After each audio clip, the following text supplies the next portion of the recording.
Bien, se fue el video, pero retomo, estaba platicando el tercer caso. ¿Qué pasa si ahora a es menor a 1? ¿Sí? Si a es menor a 1, ahora el límite cuando k tiende a infinito de x de k va a ser igual al límite cuando k tiende a 0 de x de 0 por a a la k. Pero ahora resulta que a estoy considerando un valor real, ¿sí? Para a un valor real eh, menor a 1. ¿Qué pasa cuando un número real un número real menor a 1 lo elevamos a cualquier potencia? Por ejemplo, ¿cuánto es 0.5 a la 0? Pues es 0.5. 0.5 a la 1 es 0.5. ¿Sí? 0.5 a la 0 es 1. 0.5 a la 1 es 0.5. 0.5 al cuadrado es 0.25. 0.5 al cubo es 0.125. ¿Sí? Y si se fijan, conforme va creciendo el exponente, el valor de a por ese exponente tiende a decrecer. ¿Sí? De manera que si hacemos 0.5 a la... otra vez, 0.5 a la 0 es 1. 0.5 a la 1 es 0.5. 0.5 a la 2 es 0.25. 0.5 a la 3 es 0.125. 0.5 a la 4 es, vamos a hacerlo aquí, la calculadora.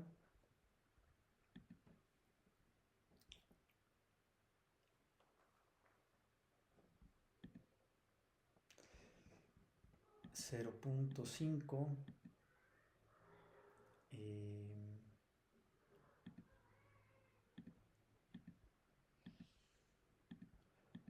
entonces 0.5 al cubo es 0.125.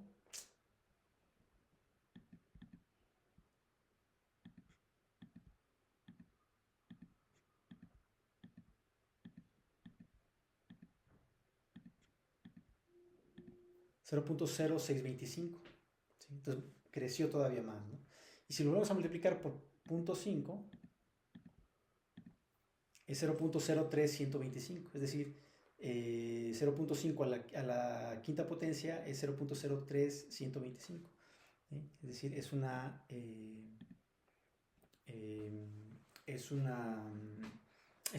valor todavía más pequeño. Y por ejemplo, si hacemos 0.5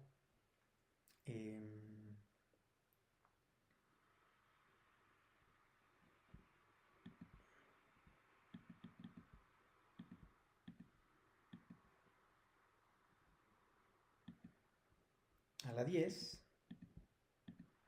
pues es 9.765 por 10 a la menos 4. ¿Sí? Y si hacemos 0.5 a la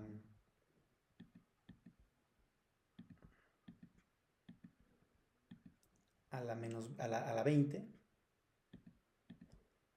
todavía es un valor muchísimo más pequeño, es 9.5 por 10 a la 7, por 10 a la menos 7, ¿sí? 9.5 por 10 a la menos 7. Entonces, conforme k tiende a infinito, todo este valor tiende a ser 0, ¿sí? Siempre y cuando a sea menor a 1.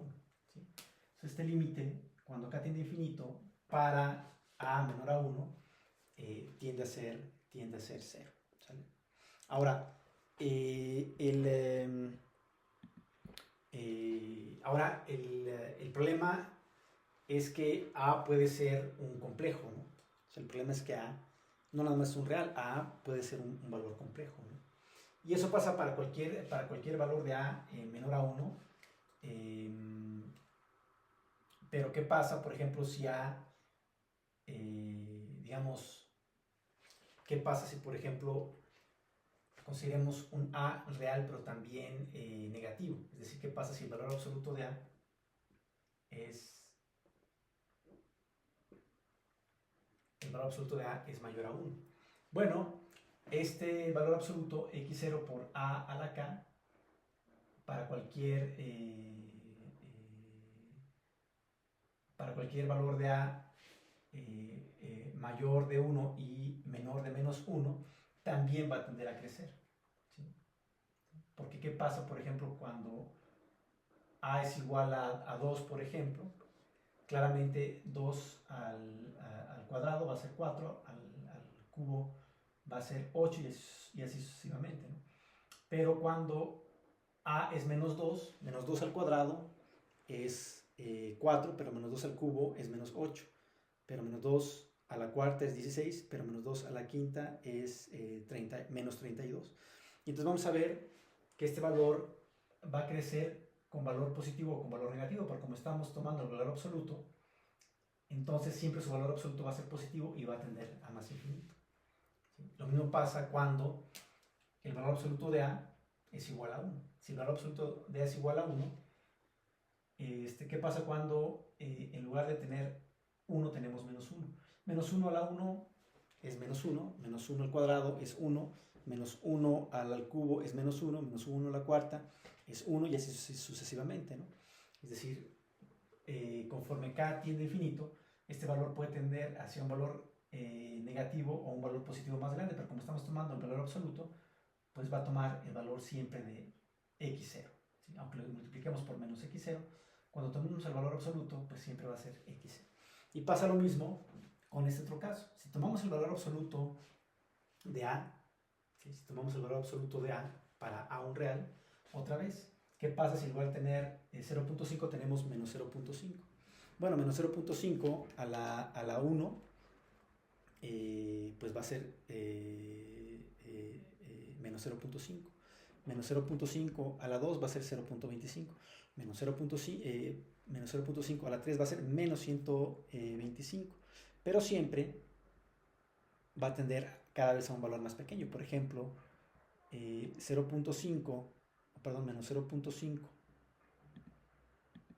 Menos 0.5, si lo elevamos a la potencia 21, por ejemplo, que es un número impar, pues me va a dar un valor de menos 4.76 por 10 a la menos 7. ¿Sí? Pero claramente es un valor que está muy cercano a 0. ¿Sí? Y como estamos tomando el valor absoluto, pues realmente cuando yo lo multiplico por x0, va a ser x0 por ese menos 4.76 por 10 a la menos 7, pues me va a dar menos 4.76 por 10 a la menos 7 multiplicado por x0, pero cuando yo saque su valor absoluto, pues simplemente va a ser la parte, va a tener el valor positivo, pues, ¿no? ¿Sí? Y claramente es un valor que está muy cercano a 0. Y si yo tomo una potencia todavía más pequeña, pues claramente, aunque sea negativo, voy a estar muy cercano a 0. Cuando yo le saque el valor absoluto, pues me va a quedar el mismo valor cercano a 0, ¿no? ¿Sí? Entonces realmente lo que tenemos que considerar es el valor absoluto de A. ¿Sí? Ya sea que el valor absoluto de A sea mayor a 1, pues en el límite x de k va a tender a infinito. Si tomamos el valor absoluto de A igual a 1, siempre conforme k tiende a infinito, x de k va a tender al valor de x0. O el valor absoluto de xk va a tender a x0. Mientras que si el valor absoluto de A es menor a 1, entonces siempre el valor absoluto de x de k va a tender a 0. ¿Sí? Sea positivo o sea negativo, siempre y cuando el valor absoluto de A se encuentre entre menos 1 y más 1, no hay ningún problema. ¿Sale? Siempre vamos a tender a 0. Entonces, ¿qué se debe de cumplir para que el sistema en tiempo discreto sea asintóticamente estable? Bueno, pues que A, ¿sí? El valor absoluto de A se encuentre entre menos 1 y más 1, cuando A es un real. ¿Sí? Cuando A es un real, cuando hay que recordar que esta ecuación o esta función x de k igual a x0 por a a la k, eso se cumple siempre que a es igual a, perdón, a es un real, ¿no? Entonces este sistema va a ser asintóticamente estable siempre y cuando a se encuentre entre menos 1 y 1, o el valor absoluto de a sea menor a 1. ¿Sí? ¿Sí? Porque en el momento en que el valor absoluto de a sea menor a 1, el límite cuando k tiende a infinito del valor absoluto de x de k, pues va a ser igual a 0. ¿Sí? Que esta es la condición que tenemos que cumplir para respetar la definición de estabilidad asintótica. Ahora, aquí la pregunta es ¿qué es A? Si se acuerdan, como definimos la función de transferencia de este sistema, pues A es el polo. ¿Sí? Precisamente A es el polo de nuestro sistema. ¿sí? Conforme a la definición que vimos hace un momento de la función de transferencia de este sistema, precisamente vimos que A era el polo del sistema, ¿no? Si el sistema tiene un polo en Z igual a A. ¿Sí? Entonces, ¿cuál es la condición que se debe de cumplir para que un sistema sea asintóticamente estable? Bueno, pues que los polos del sistema tengan valor absoluto menor a 1, ¿sí? Siempre y cuando A sea un real. Ahora, el problema es que los polos pueden ser complejos, ¿sí? Los polos pueden ser complejos debido a que Z es un número complejo, ¿no? Entonces, un sistema puede tener polos complejos, ¿no? Entonces, ahorita lo que vamos a ver es, vamos a generalizar esta idea que acabamos de hacer aquí. Es decir, aquí lo que verificamos es que dado A real, dado A un valor real, y A el polo del sistema, entonces lo que se debe de cumplir es que para que el sistema sea asintóticamente estable, es decir, para que el límite cuando k tiende infinito, el valor absoluto de x de k sea igual a 0, pues el valor absoluto de A tiene que ser menor a 1. ¿Sí? El valor absoluto del polo tiene que ser menor a 1. Pero esto siempre y cuando A sea un real. Pero puede pasar que los polos del sistema sean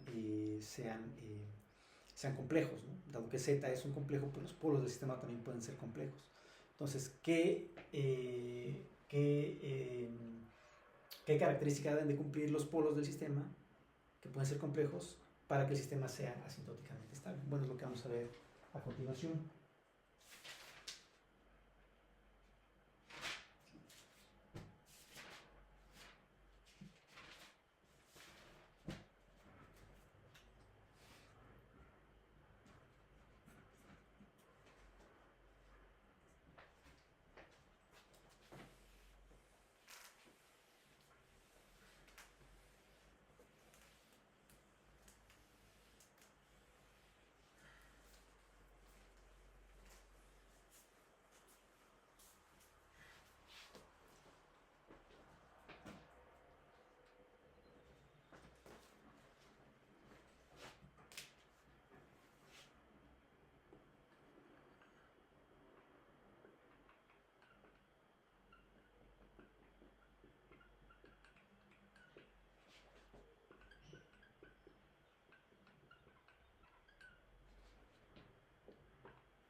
Bien, consideremos el cambio de variable z igual a e a la ts, donde s es un número complejo, es decir, la variable de Laplace s se puede escribir como sigma más j omega, donde sigma es la parte real de s y omega es la parte imaginaria de s. De manera que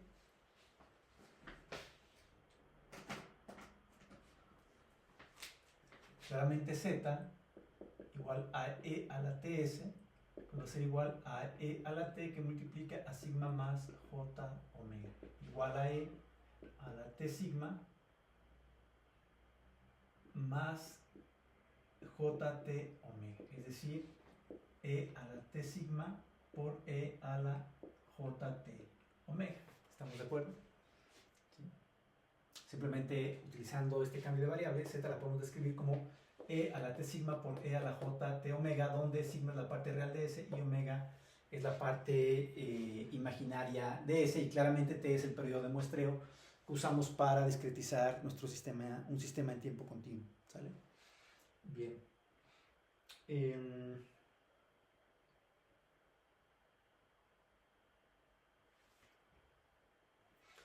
Ahora, de acuerdo a la identidad de Euler, nosotros sabemos que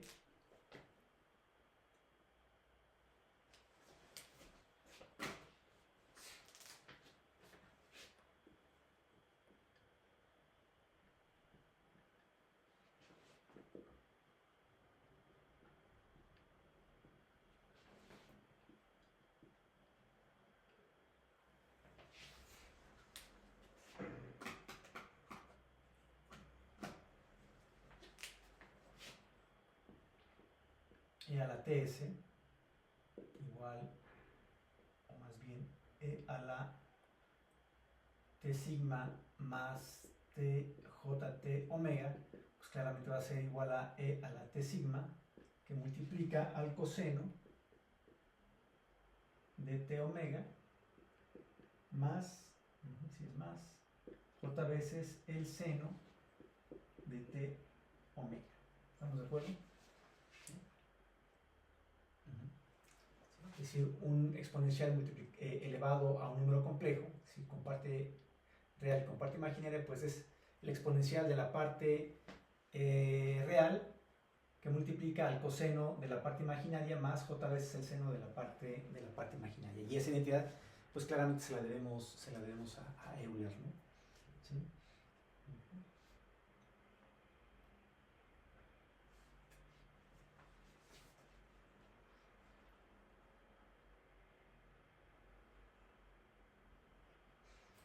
Ahora, ¿qué pasa si sigma es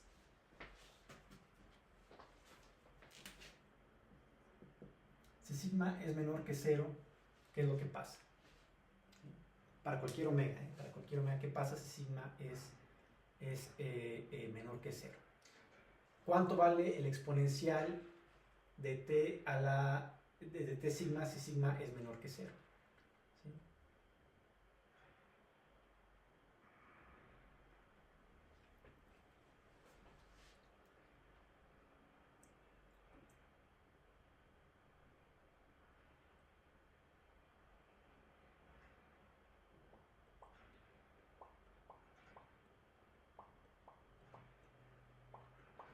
Bueno, si sigma es menor que 0, entonces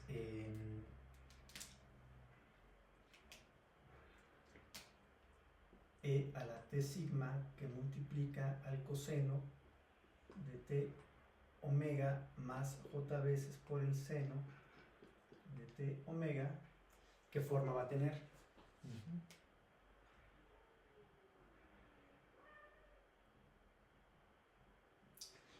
¿Qué forma tiene un exponencial cuando el exponente es negativo?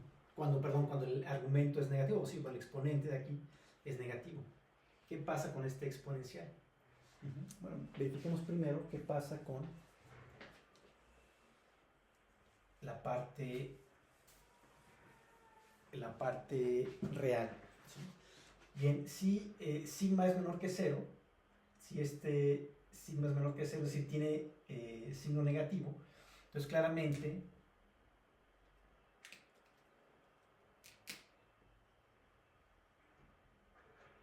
e a la t sigma, ¿qué va a pasar con e a la t sigma? Bueno, un exponencial a un exponente negativo, es decir, si nosotros graficamos la función exponencial, la parte real del exponencial, aquí está, digamos, el argumento x, t por sigma, y aquí está e a la t por sigma. ¿Qué pasa cuando este exponente es negativo? Bueno, nosotros sabemos que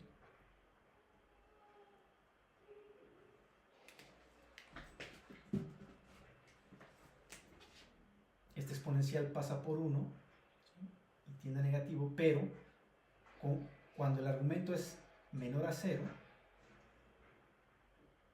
¿sí? ¿Qué pasa cuando el argumento es menor a 0? Bueno, pues precisamente e a la t, dado que el periodo de muestreo siempre es positivo, si sigma es menor que 0, si la parte real de sigma es menor que 0, entonces claramente e a la t por sigma va a ser menor que 1. ¿Estamos de acuerdo? ¿Sí? Siempre el exponencial con un exponente negativo siempre va a estar por debajo de 1, siempre va a tomar valores por debajo de 1, particularmente entre 0 y 1. ¿Estamos de acuerdo? Siempre este exponencial va a ser menor que 0, mayor que 0 porque el exponencial nunca toma valores negativos, pero siempre va a estar por debajo de 1. ¿Estamos de acuerdo? ¿Sí? Ahora, ¿qué pasa con la parte ¿qué pasa con la parte imaginaria? ¿Sí?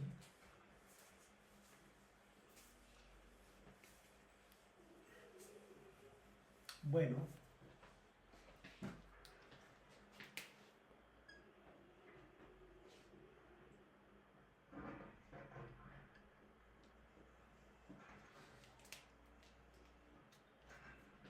magnitud de mi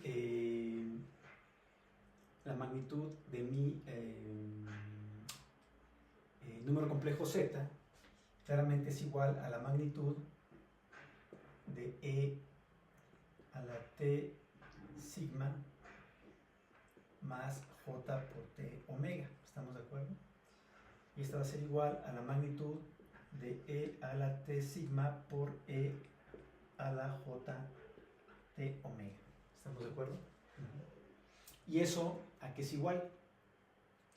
Bueno, nosotros sabemos que siempre, y claro, por la identidad de las magnitudes, esto va a ser igual a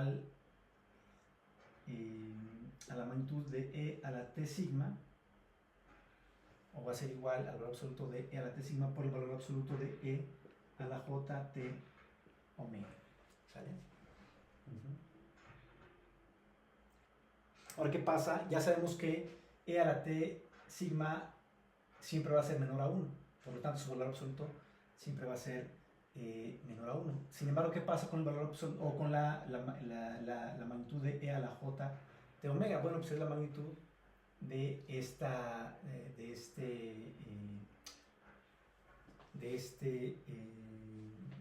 valor que se encuentra aquí, ¿no? Es decir, la magnitud de E a la J T omega pues es igual a la magnitud del coseno de T omega más J veces el seno de T omega. ¿Estamos de acuerdo? ¿Sí? ¿Sí? Es decir, la magnitud del exponencial a la parte imaginaria pues tiene que ser la magnitud del coseno de T omega más J veces el seno de T omega. ¿Sí? Tiene una parte real y una parte imaginaria. ¿Y cuál es su magnitud? Bueno, pues utilizando el teorema de Pitágoras, claramente se puede ver que es la parte real al cuadrado, es decir, el coseno cuadrado de T omega más el seno cuadrado más el seno cuadrado, es decir, la parte imaginaria al cuadrado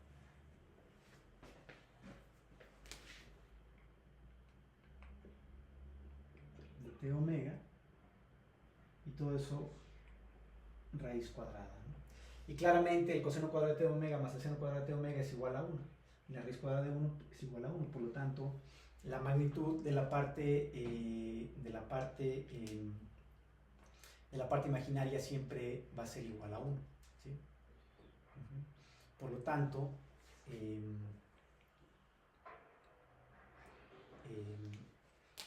esto va a ser igual a la magnitud o el valor absoluto de la parte real, que es T a la sigma, y este es menor a 1, ¿sí?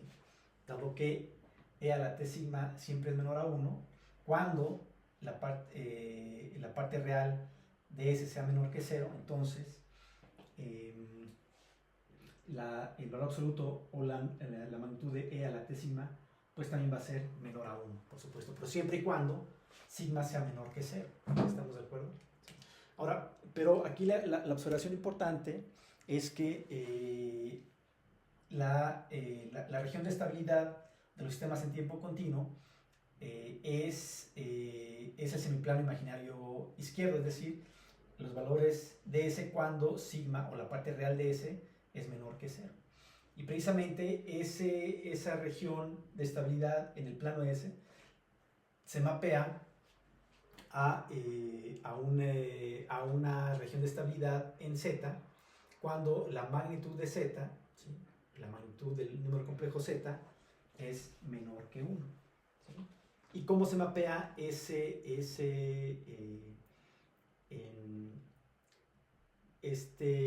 cómo se mapea este valor de la magnitud de Z menor que 1? ¿Cómo se mapea en el plano complejo Z? ¿Sí?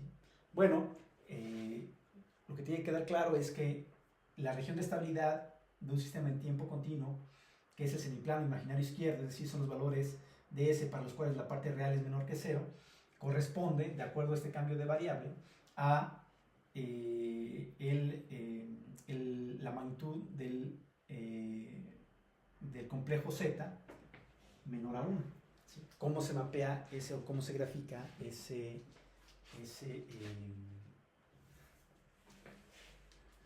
cómo se mapea esa región en el plano complejo? Bueno, si nosotros graficamos el plano complejo Z,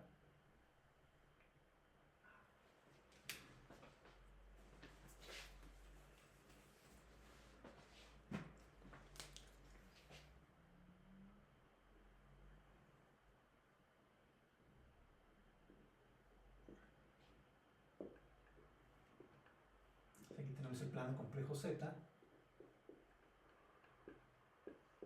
Es un plano que tiene parte real y parte imaginaria. ¿Sí? El valor absoluto de Z, dado que Z tiene parte real y parte imaginaria menor a 1, pues se puede ver como un círculo o como un disco de radio 1, ¿sí? Donde la frontera de ese disco pues es una circunferencia de radio 1. ¿Sí? Entonces, si nosotros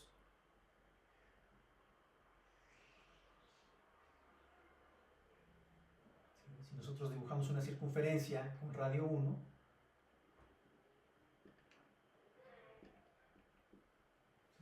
la región de estabilidad, definida como el valor absoluto o la magnitud de Z menor a 1, pues es precisamente este disco de radio 1. ¿Sí?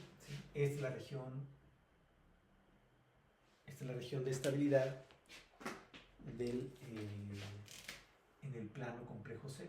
¿Sí? Todo este disco de radio 1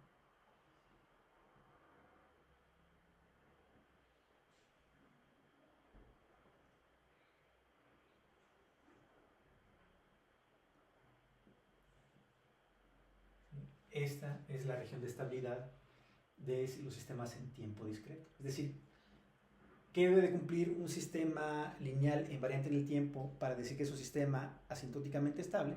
Bueno, pues que precisamente la magnitud de los polos, si la magnitud de esos polos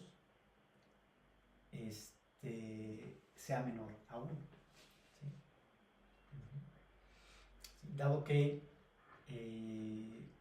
los polos que son continuos tienen parte real sigma y parte imaginaria omega, al hacer el cambio de variable z igual a e a la ts, se mapea en un polo z con parte real y con parte imaginaria, pero para que ese polo z sea asintóticamente estable, pues su magnitud tiene que ser menor a 1.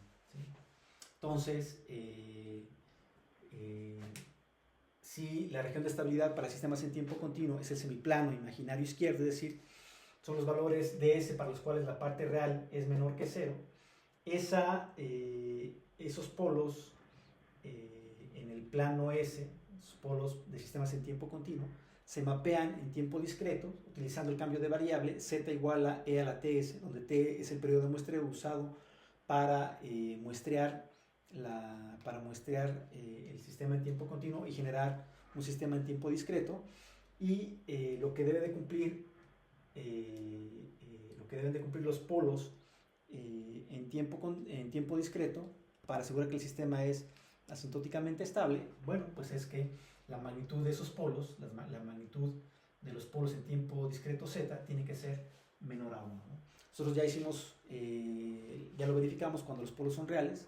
Efectivamente vimos que el sistema la respuesta del sistema o los estados del sistema en general tienden al origen cuando los polos del sistema eran menor a 1. ¿Sale? En general, dado que z es un número complejo, dado que los polos pueden ser complejos, entonces en un sistema será asintóticamente estable. Un sistema lineal e invariante en tiempo discreto será asintóticamente estable si la magnitud de los polos es menor a 1. Es decir, si los polos se encuentran dentro de este círculo unitario, dentro de este disco unitario más bien, ¿sí? Si los polos se encuentran dentro de este disco unitario o se encuentran encerrados por este círculo, por esta circunferencia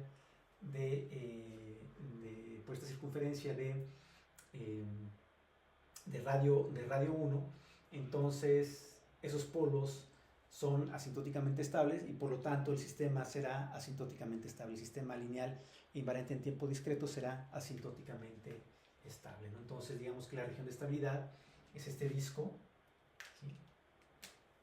¿Sí? La región de estabilidad es este disco D, ¿sí?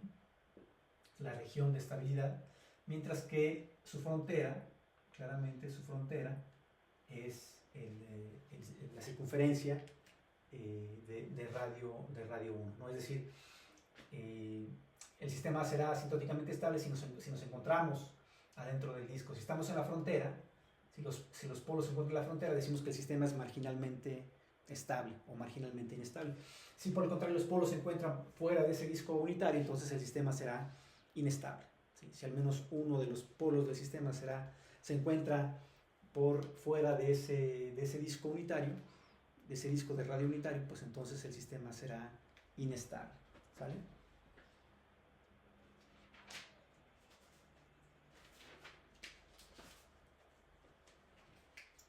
Bien.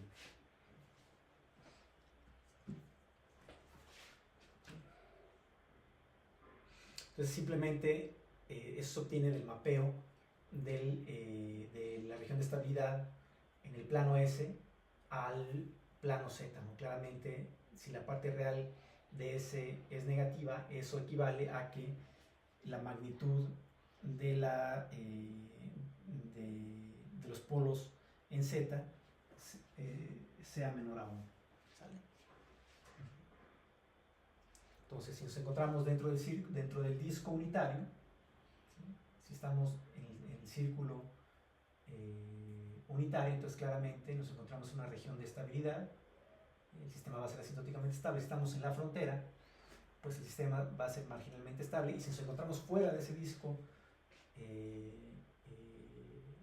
radio unitario, pues entonces el sistema va a ser inestable, ¿sale? Bueno.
Bien, consideremos un sistema lineal e invariante en el tiempo o invariante en tiempo discreto, modelado por medio de una función de transferencia pulso g de z, la cual se puede definir como la función g de z igual a n de z entre d de z, donde n de z es el polinomio del numerador y d de z es el polinomio del denominador. Claramente, la ecuación característica de esta función de transferencia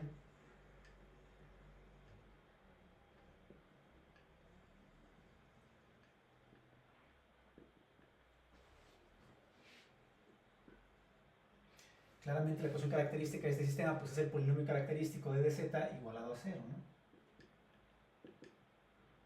¿Vale?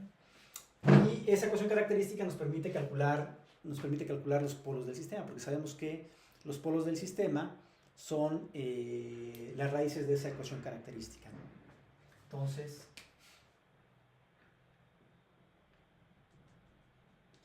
claramente los polos del sistema modelado por la función de transferencia g de z son las raíces que resuelven la ecuación característica de dz igual a 0. ¿Sale? Claramente un sistema de primer orden tiene una ecuación característica de primer grado y por lo tanto solo tiene una raíz o tiene solamente un polo. Un sistema de grado 2, ¿sí? Es decir, un sistema que es modelado por una ecuación en diferencias con desplazamientos de hasta 2 instantes de tiempo, o que es modelado por medio de un sistema de ecuaciones en diferencias de orden 1, pero un sistema de n ecuaciones en diferencias de orden 1, pues es un sistema de orden n y va a tener un polinomio característico o una ecuación característica de grado n y por lo tanto va a tener n raíces, ¿no? O n polos, ¿sí?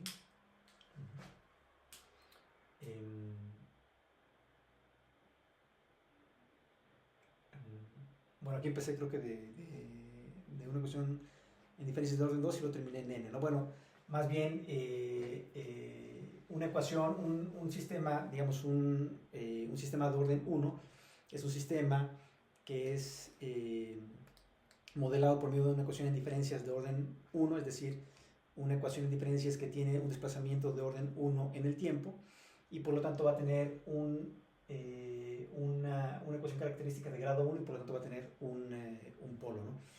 Un sistema de orden 2 es un sistema que es modelado por una ecuación en diferencias de orden 2, es decir, que tiene un desplazamiento máximo en el tiempo de 2 instantes de tiempo, o que es modelado por medio de un sistema de 2 ecuaciones en diferencias de orden 1. Y ese sistema de orden 2 va a tener asociada una ecuación característica de grado 2, por lo tanto va a tener dos polos, ¿no?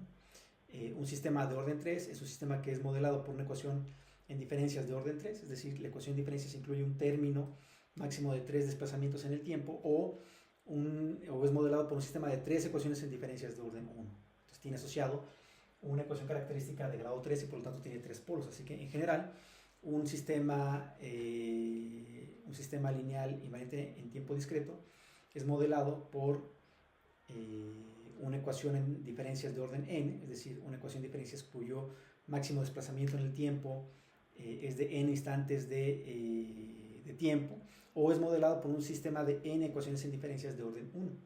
¿Sí? Entonces, ese sistema de orden n va a tener asociada una ecuación en diferencias, una ecuación característica de grado n y por lo tanto va a tener n raíces o n polos. ¿Sí? Entonces, esos polos pues, son las raíces de la ecuación característica de dz igual a 0. ¿Sí? Entonces,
Bien, entonces, ¿cuáles son las condiciones de estabilidad de un sistema lineal y variante en tiempo discreto?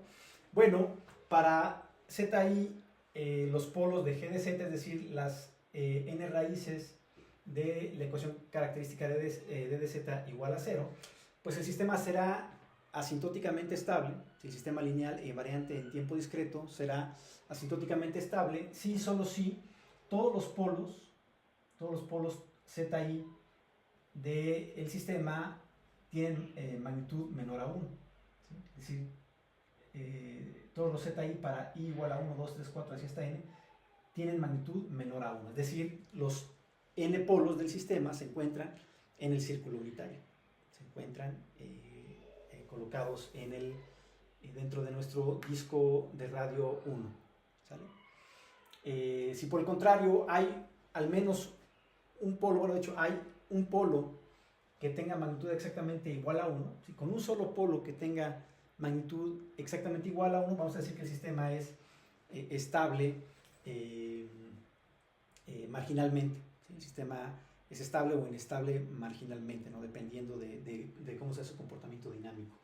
Mientras que si al menos existe con solo un polo de G de Z que tenga magnitud mayor a 1, que ese polo se encuentre por fuera de nuestro disco unitario, de nuestro disco de radio 1, todo el sistema va a ser inestable.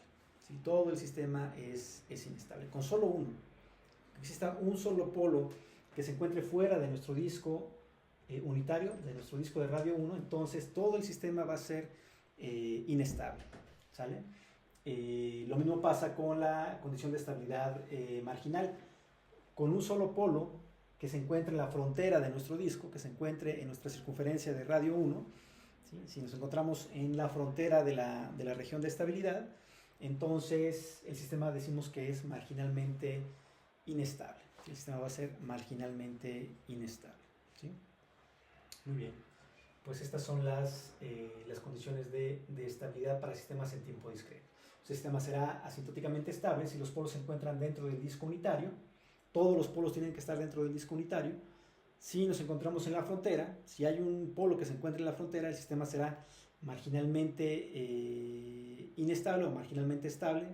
¿Sí? Si nos encontramos en la frontera del disco unitario. Y si nos encontramos por fuera del disco unitario, es decir, si al menos hay un polo, con un solo polo que se encuentre por fuera del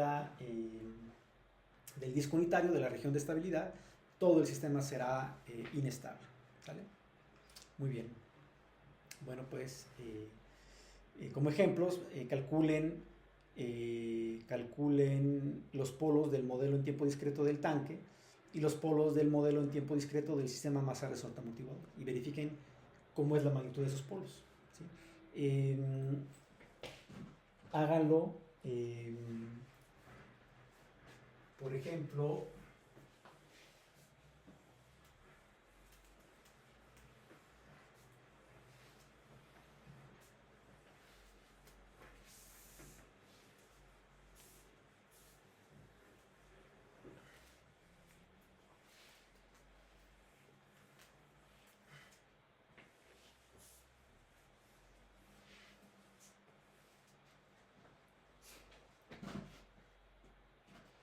tengo por aquí el modelo del tanque.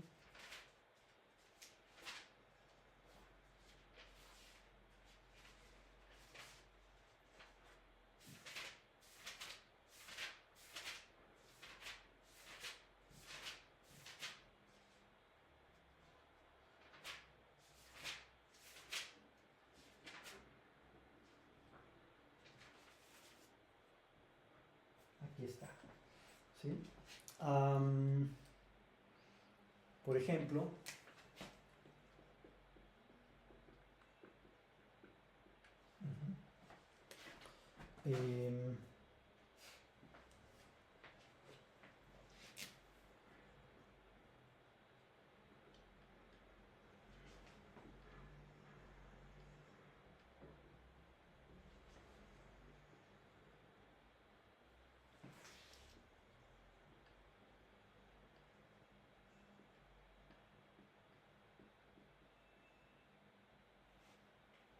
la La función de transferencia pulso del tanque, del modelo del tanque que hemos estado viendo a lo largo de todo este curso, de todo este año, desde el curso de control continuo, está por G de Z, y esto fue un ejercicio que hicimos cuando vimos función de transferencia pulso, T entre A,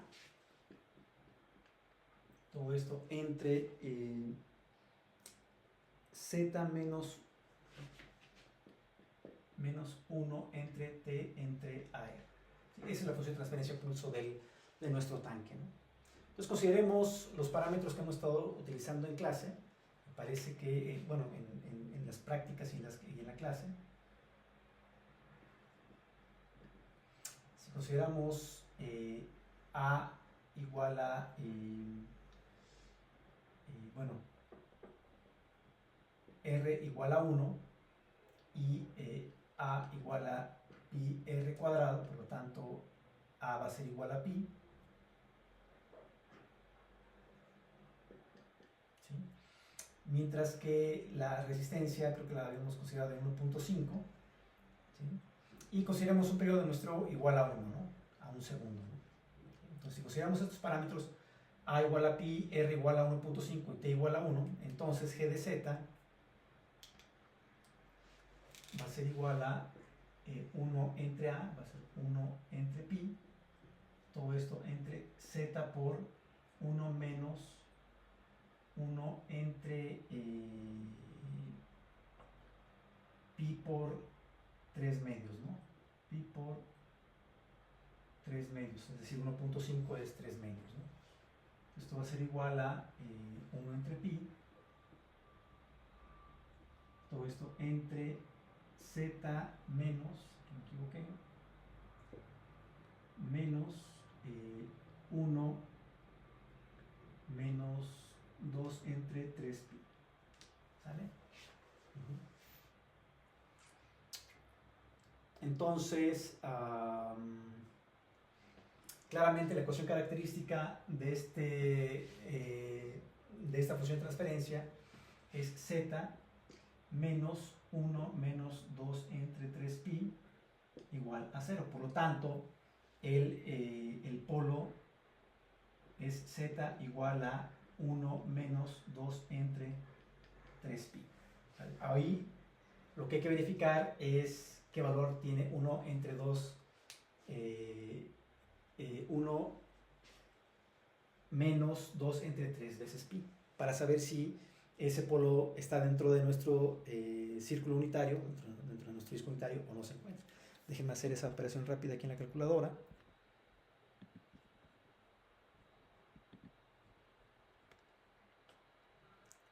A ver, 3 por pi. Ajá, ahí era eso, su inversa por 2. ¿Sale? Y eso 1 menos eso, esto negativo, más 1. Pues esto es 0.787. Es igual a 0.78 779, o sea, 78, 78, ¿no? El polo es un polo real y tiene un valor de 0.78, 78, es decir, se encuentra, claramente ese polo se encuentra dentro de nuestro círculo unitario, ¿sí? Por lo tanto, pues claramente nuestro tanque es un sistema que es asintóticamente estable, ¿no? Y eso ya lo sabíamos porque sabemos que los polos en tiempo continuo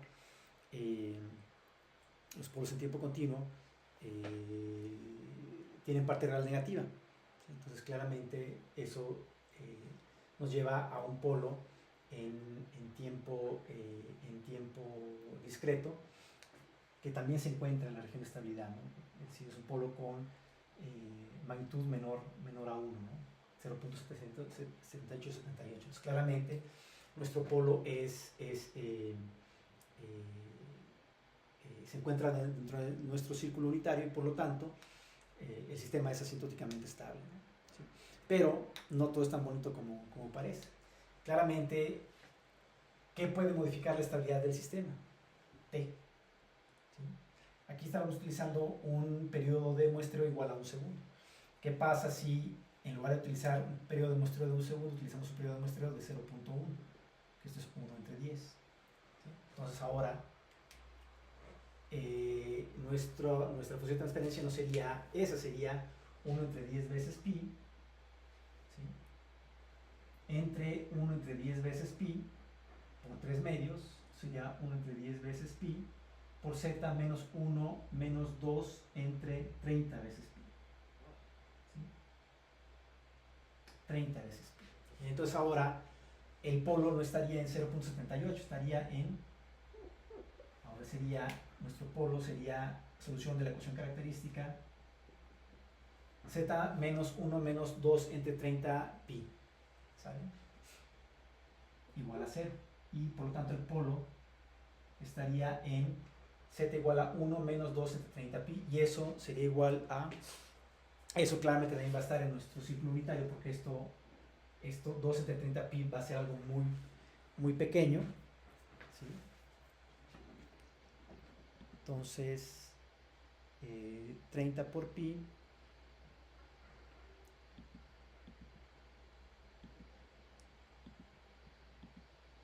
todo esto inversa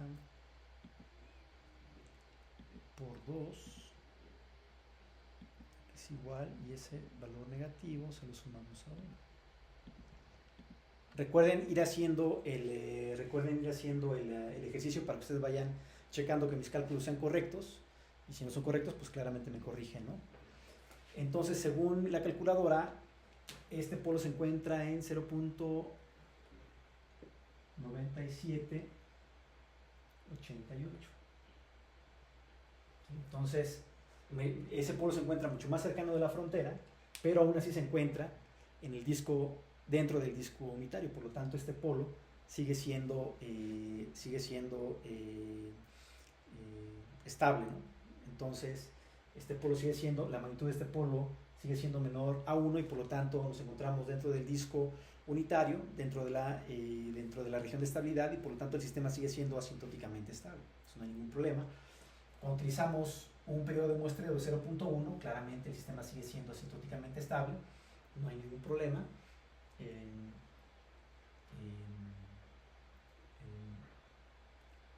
modelo en tiempo discreto obtenido al discretizar nuestro modelo en tiempo continuo utilizando este periodo de muestreo de 0.1 segundos no tiene ningún problema, seguimos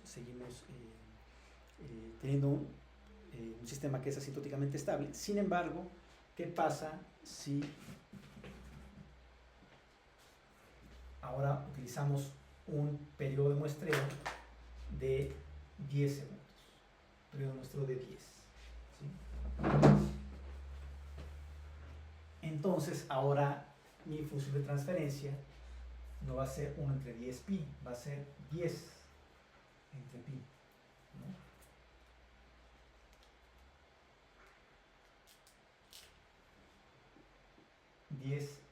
Entre pi, todo esto entre 10 entre pi por 3 medios, y esto va a ser 20 entre 3 pi. 20 entre 3 pi. Y ese 20 entre 3 pi ya no estoy seguro que sea menor a 1. Entonces ahí parece que vamos a tener un problema, ¿no? Porque ahora el polo del sistema se va a encontrar en, o va a ser solución de la ecuación característica z menos 1 menos 20 entre 3 pi igual a 0. ¿Sale? Y por lo tanto, ese polo se va a encontrar en z igual a 1 menos 20 entre 3 pi. ¿No? Y 1 menos 20 entre 3 pi, eso ya no va a estar en el círculo unitario, ¿no? Si hacemos esta operación, 3 por pi,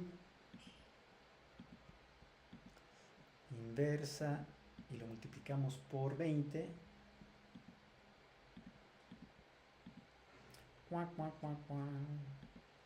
y eso negativo se lo sumamos a 1,